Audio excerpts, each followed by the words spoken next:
परतूर डेपोच्या एसट्या ज्या आहेत ह्या खूप जुन्या झाल्या होत्या. ह्या गाड्या वारंवार बिघडत होत्या. सातत्यानं वर्कशॉपला गॅरेजला त्याची दुरुस्ती करावी लागत होती. 15-20 वर्षाच्या गाड्या असल्यामुळे पूर्ण खिळखिळ्या झालेल्या होत्या. परिवहन मंत्री प्रताप सरनाईक यांना मी स्वतः भेटलो. त्यांना भेटून अधिवेशन काळात मी पत्र दिलं, विधानसभेत आपल्या डेपोची बाजू मांडली. शाळेच्या मुली आहेत, सर्वसामान्य लोक आहेत, यांच्यासाठी नवीन एसट्या दिल्या पाहिजे अशा प्रकारची भूमिका सभागृहातही मांडली. मंत्री महोदयांकडे पत्र दिलं आणि आम्हाला तळाला त्यांनी 10 गाड्या दिल्या. डेपो मॅनेजरनं अशाच प्रकारचा त्यावेळेला एक चांगला कार्यक्रम डेपोमध्ये घेतला. आताही नवीन 5 गाड्याच्या संदर्भात मुंबईच्या पहिल्या अधिवेशनापासून कालच्या अधिवेशनापर्यंत पाठपुरावा केला आणि आपल्याला पुन्हा 5 गाड्या मंत्री महोदयांनी दिलेल्या आहेत. आज ह्या गाड्यांचं लोकार्पण झालेलं आहे. एक काळ असा होता की आपल्या मतदारसंघात 300 गावं आहेत. 100 गावात बैलगाडी जात नव्हती. 100 गावातल्या लोकांनी एसटीचं तोंड पाहिलं नाही आणि एसटीनं गाडीचं तोंड पाहिलं नाही. म्हणजे गावातल्या लोकांनी गाडी पाहिली नाही आणि गाडीनं गाव पाहिलं नाही. असे 100 गाव होते की तिथं वाहन जात नव्हतं. आज 300 गावात डांबरीकरणाचे रस्ते झालेले आहेत. कोण्या गावाला 10 कोटीचा रस्ता आहे, 15 कोटीचा रस्ता आहे, 20 कोटीचा रस्ता आहे. आताच आपण पर्यटन क्षेत्र शंभूदेव, महादेव, नांगरतास, ओंकारेश्वर, गोखरेश्वर या रस्त्याला 15 कोटी रुपये आणलेले आहेत. वाटूर जयपूर रस्त्यावर मागच्या वर्षी 16 कोटी आणि यावर्षी 10 कोटी.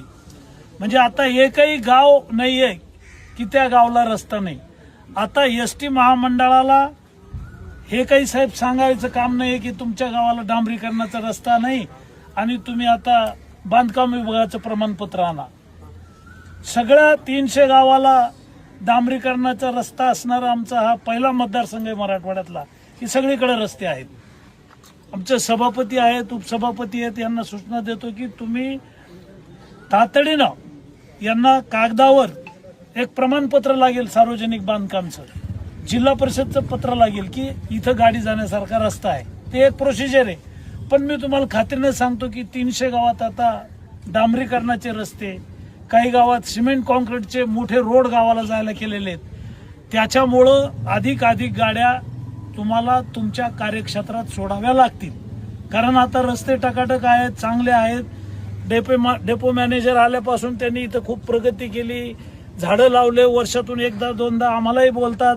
आणि एक चांगलं आहे की निधी फार काही त्रास देत नाही निधी मागायला.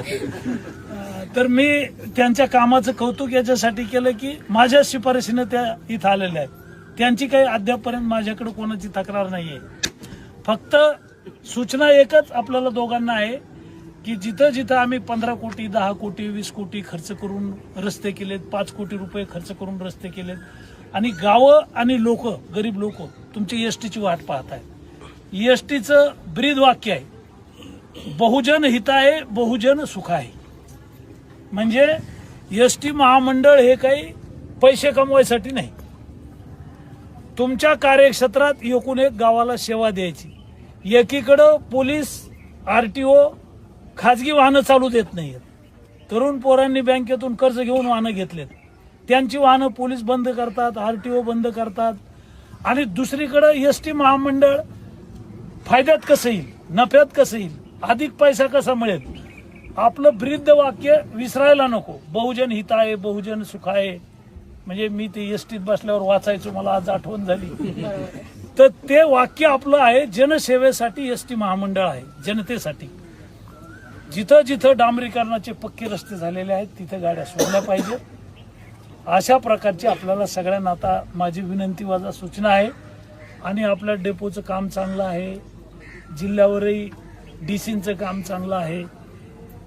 अधिक नफा कुठं मिळतो की लांब पल्ले इतकंच.